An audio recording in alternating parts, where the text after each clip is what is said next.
Dear students, अब हम करेंगे दबाव समूह की विशेषता। इनकी विशेषता क्या है, ये किस आधार पर कार्य करते हैं। तो पॉइंट नंबर 1 है संयुक्त हित। हित समूह की प्रमुख विशेषता यह है कि उनके हित संयुक्त होते हैं।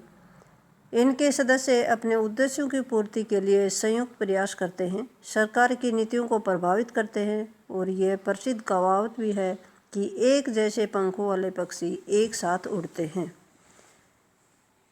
पॉइंट नंबर 2 है गुट। समूह की अंतःक्रिया के मध्य रहता है और कार्य करता है, यानी वो एक गुट के हिसाब से कार्य करते हैं जो अपेक्षाकृत तीव्र और विशेष प्रतिमान के आधार पर होती है। अगला पॉइंट है ऐच्छिक सदस्यता। किसी भी हित समूह या दबाव समूह की सदस्यता ऐच्छिक होती है। यह अनिवार्य नहीं है कि एक ही हित से संबंधित सभी लोग एक ही दबाव समूह में संगठित हों। यद्यपि कुछ लोगों के हित संयुक्त तो हों, परंतु उन सभी का दबाव समूह का सदस्य बनना अनिवार्य नहीं है। यह व्यक्ति की इच्छा पर निर्भर करता है कि वह किसी दबाव समूह का सदस्य बने या न बने। कोई भी सदस्य किसी भी दबाव समूह की सदस्यता कभी भी छोड़ सकता है।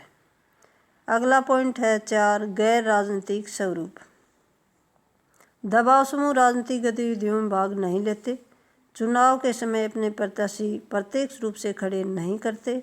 दबाव समूह अपने हितों की रक्षा के लिए राजनीतिक दलों के साथ सौदेबाजी करते हैं, उसी राजनीतिक दल के सदस्यों का समर्थन करते हैं जो उनके हितों की रक्षा का वचन देता है।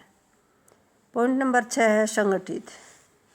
दबाव समूह विशेष रूप से संगठित होते हैं। वे अपने हितों की रक्षा के लिए मंत्रियों, विधायकों और सरकारी उच्च अधिकारियों से संपर्क बनाए रखते हैं।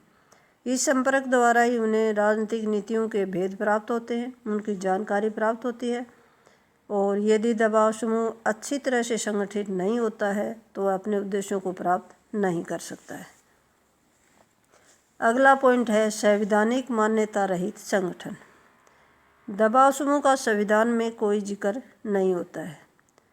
औद्योगिक देशों में दबाव समूह का अस्तित्व अधिक होता है क्योंकि विभिन्न उद्योगों में स्वामी अपने व्यवसाय के विस्तार के लिए अलग अलग संगठन बना लेता है। अमेरिका, ब्रिटेन आदि देशों में दबाव समूह की संख्या अधिक है क्योंकि ये दोनों ही देश औद्योगिक है। दबाव समूह का संविधान में वर्णन नहीं होता है, मगर ये समूह देश की संवैधानिक प्रणाली को अवश्य प्रभावित करते हैं। दबाव समूह की विशेषता के विषय में संक्षेप में हम कह सकते हैं कि दबाव समूह गैर राजनीतिक स्वरूप के होते हैं। उनके संगठन का मूल आधार संयुक्त हित होता है। दबाव समूह गैर राजनीतिक होते हैं, उनको संविधान में कोई मान्यता प्राप्त नहीं होती है। ये स्थायी भी हो सकते हैं और अस्थायी भी। इनकी सदस्यता स्वैच्छिक होती है और ये चुनाव में अपने प्रत्याशी नहीं उतारते हैं। Thank you.